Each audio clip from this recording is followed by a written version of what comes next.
بسم اللہ الرحمن الرحیم۔ السلام علیکم ورحمۃ اللہ وبرکاتہ۔ ناظرین محترم، روغن بلسان عرب کے اندر بڑی مشہور چیز ہے،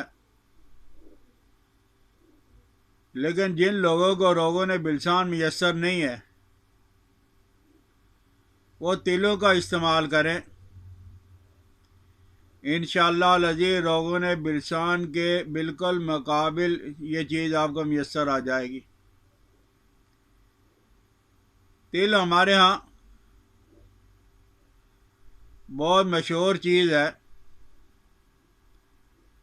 اور طاقت میں اس کا کوئی مقابلہ نہیں کر سکتا، اور یہ گرم اور تر بھی ہے، یعنی جن چیزوں کی ہمیں ضرورت ہے سردی کے موسم میں وہ ساری کی ساری چیزیں اس میں پائی جاتی ہیں۔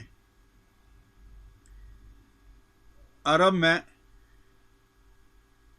جس طرح زیتون کا تیل مشہور ہے، اسی طرح وہ تیل کو بھی بہت زیادہ پسند کرتے ہیں، ان کے ہاں بہت زیادہ مشہور ہے تیل۔ اور یہ زیتون کا بدل ہے۔ حکماء نے یہ لکھا ہے کہ جس آدمی کو روغن بلسان میسر نہ آئے، اور یہ بات اپنے ذہن میں رکھیں، آج کل عرب ممالک میں بھی روغن بلسان کا ملنا بہت مشکل ہے، یعنی خالص۔ اس کے اندر بھی ملاوٹ ہوتی ہے، اللہ ماشاء اللہ کہیں سے مل جائے۔ ہر آدمی کا دعویٰ تو ہے کہ یہ خالص ہے لیکن وہ خالص ہوتا نہیں ہے۔ تو حکماء نے یہ لکھا ہے کہ زیتون کا تیل، کلونجی کا تیل اور تلوں کا تیل، زیتون، کلونجی اور تل، ان تینوں کا تیل لے کر آپ آگ پہ چڑھائیں، اسے پکانا شروع کر دیں، اور آگ بالکل مدھم ہو، آہستہ ہو۔ یہ پکتے پکتے جس وقت گاڑھا ہو جائے، اتنا گاڑھا ہو جائے جس طرح کا روغن بلسان ہوتا ہے، تو اس کے اندر وہ طاقت آ جاتی ہے جو روغن بلسان کے اندر ہوتی ہے۔ تو ہمارے ہاں سفید تل بھی ملتے ہیں، کالے تل بھی ملتے ہیں۔ سفید تلوں میں کیلشیم یعنی چونا بہت زیادہ ہوتا ہے، اور کالے تلوں میں آئرن، جن بچوں کو، جن عورتوں کو، بچیوں کو آئرن کی ضرورت ہے، وہ سردی کے ایام میں تلوں کا استعمال کریں۔ خون کی کمی ہے،